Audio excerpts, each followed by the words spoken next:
Oh, no, I'm stuck. Oh God, no. Oh God. Hey, what's up guys, and welcome to Xbox On. I'm here in Sweden on a frozen lake, which is absolutely freezing, learning about Project Cars 2, and here are 5 things that you have to know.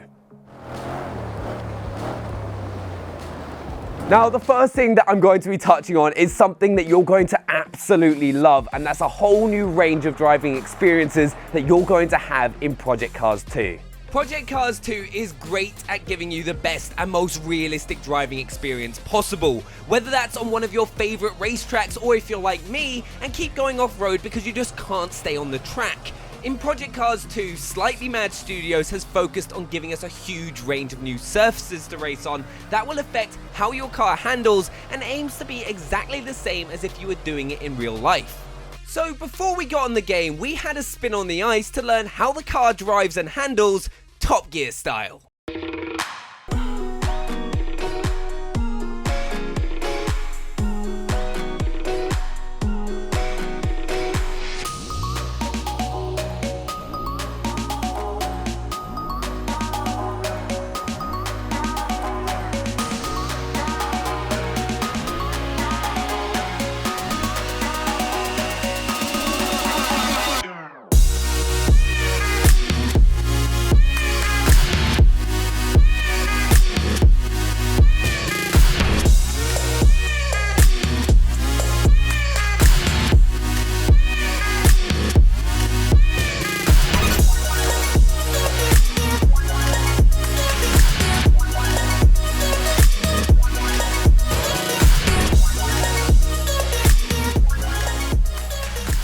That was one of the most incredible experiences that I've ever had, and it really does carry over to Project Cars 2. You can't just put your foot on the gas when you're driving on ice, as you'll just spin out and lose control, as we very quickly found out. So you have to change how you approach every corner, every lap, so you can get the fastest lap times possible. It's far more of a simulation than something like Forza Horizon 3, where you can very easily just take your supercar on a shortcut through a few bushes or across the sand.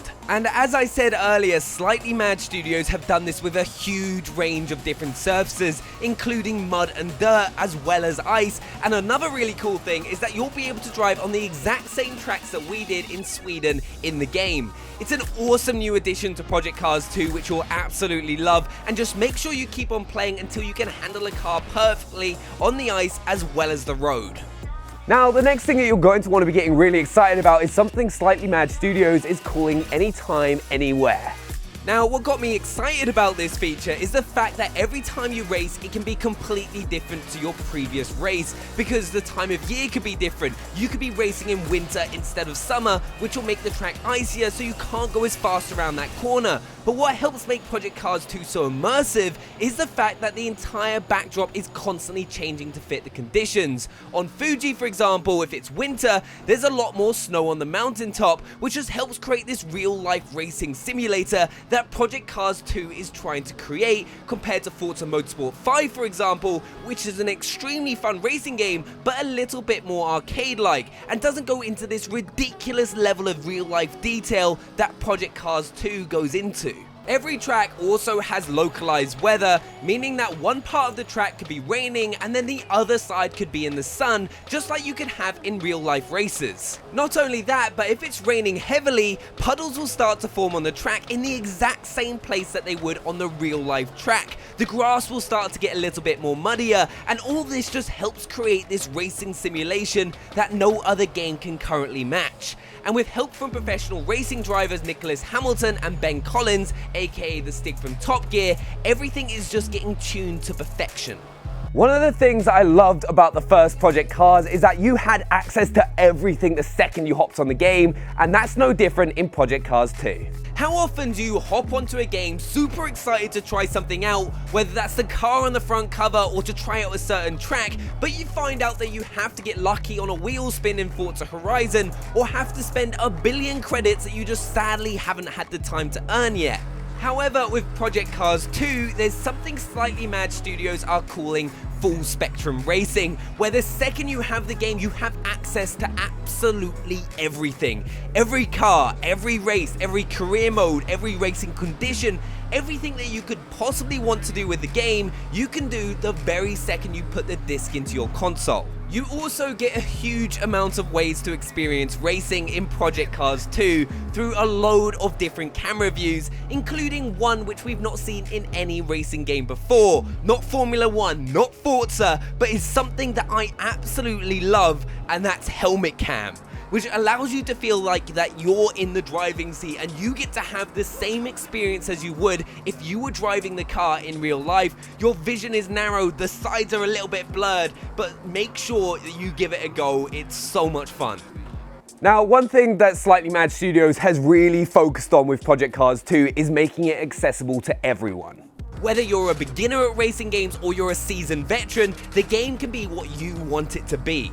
Whether you want an experience where you have loads of driving assists to help you get around the track easier, or an incredibly difficult challenge against higher difficulty AI who race like real racing drivers would, with all of them having different driving characteristics which will affect how they approach corners, how they overtake, and so on. But one of the biggest things that Slightly Mad Studios have worked on to make the game as accessible as possible is all the controller tuning they've done to give you the smoothest and most reactive driving experience possible, to help give you the most amount of steering motion with the thumbsticks to get it as near as possible to a steering wheel. Now, one thing that I've especially been getting excited about is esports with Project Cars 2. Just like games like FIFA 17, which have focused a lot on esports this year with FUT Champions, Project Cars 2 has done a huge range of things to encourage players to get involved in competition and their esport calendar. The first thing that they've done is to help you realize how good of a driver you actually are with their brand new driver's license ranking, which will give you a rank based on how you perform in races. If you end up as an A1, for example, you know that you should perhaps look at competing in the pro circuit. Though if you spend your time in races knocking cars off the road, getting loads of time penalties, you'll get a lower rank and be matched up against similarly chaotic players. Hey, if you want to play rough, you deserve it, you'll be joining me in the lower ranks. They'll also be announcing a whole esport calendar including seasons, which you will have a chance to get involved in, so keep an eye on projectcarsesports.com so you don't miss out. So there we have it, 5 awesome things about Project Cars 2. Let us know what you think in the comments below. Hit that subscribe button so you don't miss out on any more videos, and go check out all our other content right here. But right now, I'm in Sweden, so I'm just gonna go mess around in the snow. See you next time. Bye. Oh God. Oh, no, I'm stuck. Oh God, no. Oh God.